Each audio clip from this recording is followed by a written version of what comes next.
বর্তমানে আমি আছি বরিশালের সবথেকে সুন্দর ও জনপ্রিয় একটি স্থান তালতলিতে। আজকের এই ভিডিওতে আমি এই তালতলিকে আপনাদের সামনে এমনভাবে প্রেজেন্ট করব যেটা আপনারা আগে কখনো দেখেননি। তো চলুন ভিডিও শুরু করা যাক।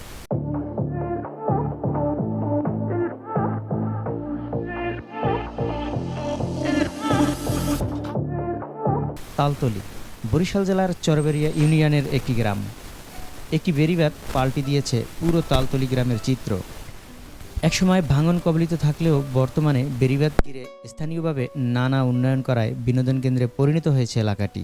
এখানকার সৌন্দর্যগুলো সত্যিই অসাধারণ, একদম সেই সমুদ্রের মতো ঢেউ। সাইডে এইভাবে ব্লক বাঁধানো আছে কয়েক কিলোমিটার জুড়ে। আর কিছুক্ষণ পর পর এইভাবে এই যে নদীর পাড়ে সুন্দর সুন্দর রেস্টুরেন্টগুলো আছে, কোলাহলমুক্ত নদীর পাড় সবাইকে আকৃষ্ট করছে। আর বিভিন্ন খাবার নিয়ে রেস্তোরাঁ ও ছোট দোকান গড়ে ওঠায় এলাকাটির প্রতি পর্যটকদের আকর্ষণ বাড়ছে। এখানে দেখুন যে বাচ্চাদের জন্য কিন্তু একটা নাগরদোলা, তারপর এই যে নিচে আর একটা আছে দোলনা, দারুণ।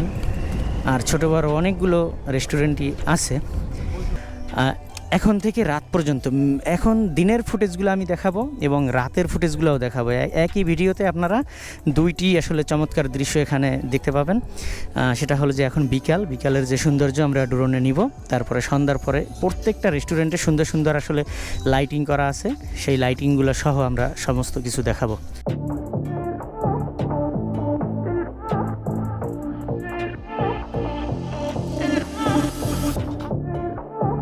ভাঙনের কারণে একসময় মানবেতর জীবনযাপন করতেন স্থানীয় বাসিন্দারা।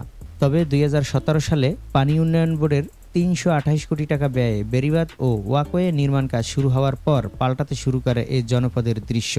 2022 সালে কাজ শেষ হলে এই বেড়িবাঁধকে ঘিরে স্থানীয়ভাবে নানা উন্নয়ন করলে তৈরি হয় আয়ের উৎস।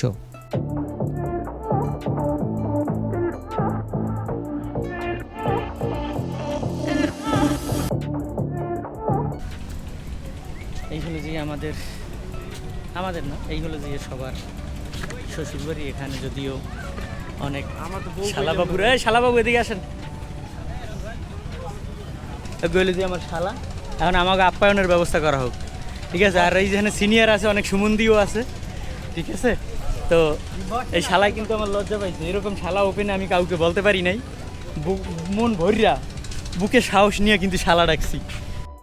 এই যে জামাইবাবু, তিনি তার শ্বশুরবাড়িতে নিয়ে আসছে, কিন্তু এখানে ব্যাপারটা হইলো যে এখানে কিন্তু খাবার কি খাবে না খাবে সেটা কিন্তু এই লিস্ট দেখার এই ব্যাপার আছে।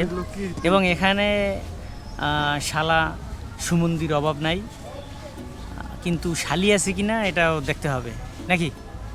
এখন এই যে খাবার মেনু চেক করতে আছে জামাইবাবু। এই যে রুমাইলটা নাকমুখ থেকে সরাইয়া শ্বশুরবাড়ি যেহেতু চলেই আসছি, হ্যাঁ, তাইলে তো আসলে আর নাক মুখে। ভাই, আপনাদের যদি সবার ইচ্ছা থাকে যে বিয়ে না করে শ্বশুরবাড়ি আসতেছেন, তাহলে চলে আসবেন তালতলি শ্বশুরবাড়ি রেস্টুরেন্টে। আচ্ছা ভাইয়া, এই যে শ্বশুরবাড়ি নামটা রাখলো, শ্বশুরবাড়ি যে রেস্টুরেন্ট এইটা নাকি, আমি যে শালাবাবু বললে ডাক দিছি, রাগ করছেন না? আর কেউ ওই পর্যন্ত ডাক দিয়েছে শালা কইয়া? এই যে এই শালাবাবু এদিকে আসো, না, কেউ ডাক দেয় না। যাই হোক, তাহলে আমিই প্রথম। হ্যাঁ, যাই হোক, আমার আসলে শালা সম্বন্ধীর অভাব নাই, আছে। তারপর ওই যে শ্বশুরবাড়ি, যেহেতু শ্বশুরবাড়িতে আসলাম, আর একে শালাবাবু বললে আমি ডাক দেওয়ার পরে কিন্তু সারা দিয়ে আমাদের এই যথেষ্ট পরিমাণ আপ্যায়ন করলো। খাবার খুবই ভালো ছিল। বর্তমানে চরবাড়িয়া তালতলি এলাকায় ছোট বড় মিলিয়ে প্রায় 50টি দোকান ও রেস্তোরাঁ রয়েছে।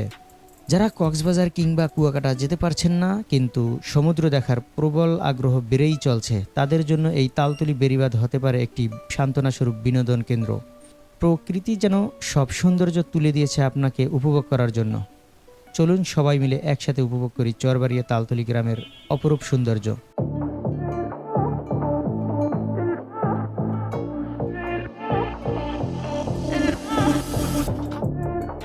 বলে রাখা ভালো যে বরিশাল জেলখানার মোড় থেকে অটোরিকশা কিংবা সিএনজি নিয়ে চলে আসতে পারবেন এই তালতলিতে। ভাড়া পড়বে জনপ্রতি 20 টাকা করে।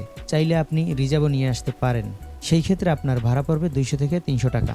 তালতলিতে আসলে প্রথমে চোখে পড়বে শ্বশুরবাড়ির রেস্তোরাঁ, তারপরে কিছু দূর আগানোর পরে চোখে পড়বে শখের হাড়ি, কাঁটা চামচ সহ ছোট বড় প্রায় 50টির মতো রেস্টুরেন্ট।